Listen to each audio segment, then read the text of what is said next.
ណៈបកសង្គ្រោះជាតិបានជួបជាមួយនឹងលោកស្រីឯកអគ្គ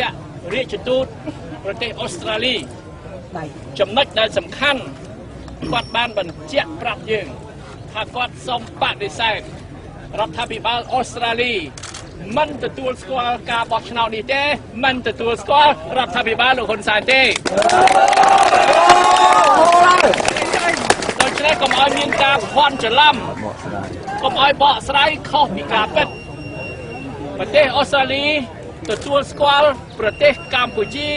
ត្រូវមានរដ្ឋមួយប៉ុន្តែអត់ទទួលស្គាល់រដ្ឋាភិបាលណាទាំងអស់អត់ទទួលស្គាល់ការបោះឆ្នោតណាទាំងអស់ជាពិសេសការបោះឆ្នោតថ្មីនេះ